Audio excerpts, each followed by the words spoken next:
ধলপুৰ বালিকুচি সত্ৰত আৱিৰ্ভাৱ হোৱা গুৰুজনাৰ লগত আমি ইতিমধ্যে এটা যাত্ৰা আৰম্ভ কৰিছোঁ। সমস্ত ভকত আমাৰ লগত আছে।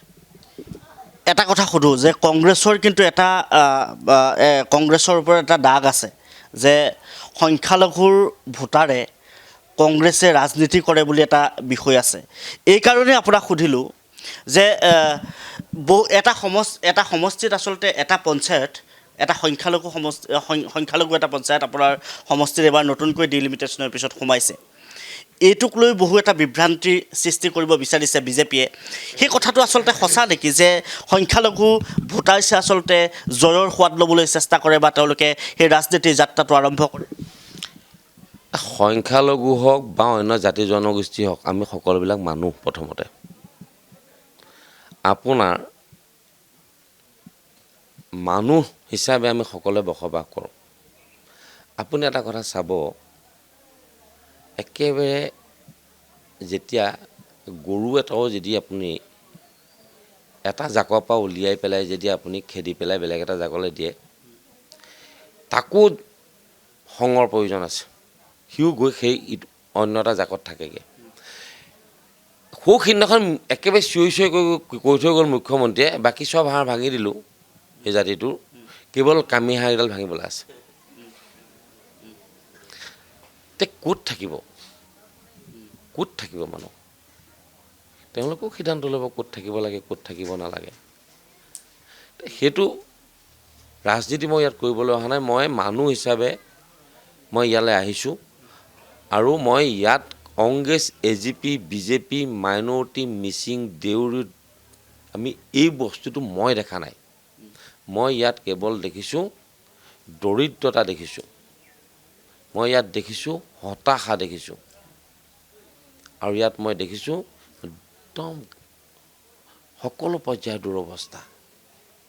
ইয়াত মই দেউৰী মানুহ, মিচিং মানুহ, মুছলিম মানুহ, এইবিলাক মই ইয়াত একো দেখা নাই আৰু মই সেইখিনি চাবলৈও অহা নাই। মই মানুহ হিচাপে আহিছোঁ আৰু মোৰ কাম মানুহক সেৱা কৰা। মই শেষত আপোনাক এটা প্ৰশ্ন সুধিছোঁ যে 1,65,000 ভোটাৰ আচলতে সমৃদ্ধ হৈ আছে এই বিহপুৰীয়া সমষ্টিটো। মই যদি আপোনাক সোধোঁ যে আপুনি কিমান ভোটত জয়ী হ'ব, শেষৰ প্ৰশ্ন। আৰু দ্বিতীয় কথাটো যদি মই আপোনাক সোধোঁ যে ভূপেন বৰাৰ ভৱিষ্যত কি হ'ব, আপোনাকেই মই সুধিছোঁ, আপুনি বন্ধু হিচাপে সুধিছোঁ প্ৰশ্ন।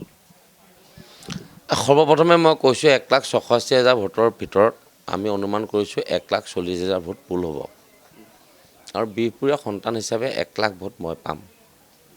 সেইটো প্ৰথম।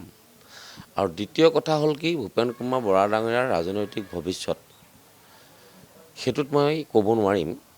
কিন্তু মই তেখেতক এটা কথা কৈ থৈছিলোঁ মিডিয়াৰ জৰিয়তে, যে আপুনি যেতিয়া কংগ্ৰেছত আছিলে, আপুনি কোনোবা এটা সমষ্টিৰ পৰা যদি প্ৰতিদ্বন্দ্বিতা কৰি হাৰিলেহেঁতেনো, অন্তত অসমৰ প্ৰত্যেকখন জিলাৰ অফিচত আৰু প্ৰত্যেকটো ব্লক অফিচত আপোনাৰ ফটোখন কিন্তু কোনোবা এটা জেগাত লাগি থাকিল। সেই ফটোখন আপুনি নিজেই আঁতৰাই দিলে। এতিয়া মই তেওঁক প্ৰত্যাহ্বানো জনালোঁ যে আপোনাৰ ফটোখন কোনোবা এখন বাজপেয়ী ভৱনত লগাই দেখুৱাওক।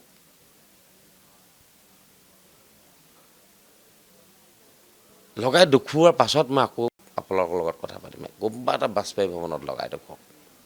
ধন্যবাদ জনাইছোঁ।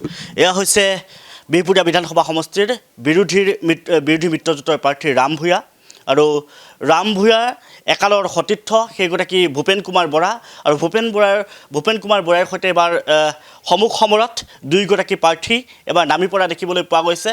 সেই হাঁহি কোনে মাৰিব, আমি সেয়া অপেক্ষা কৰিব লাগিব সময়লৈ। কিন্তু প্ৰত্যাহ্বান আছে এবাৰ ভূপেন বৰালৈ। কি প্ৰত্যাহ্বান জনাইছে আমি ইতিমধ্যে শুনাইছোঁ। পৰৱৰ্তী সময়ত আমি অন্য এজন ৰাজনৈতিক নেতাৰ সৈতে আপোনালোকৰ মনত থকা বহু প্ৰশ্ন উত্থাপন কৰিবলৈ চেষ্টা কৰিম। এতিয়া এই অনুষ্ঠান ইমানতে সামৰিছোঁ। ধন্যবাদ।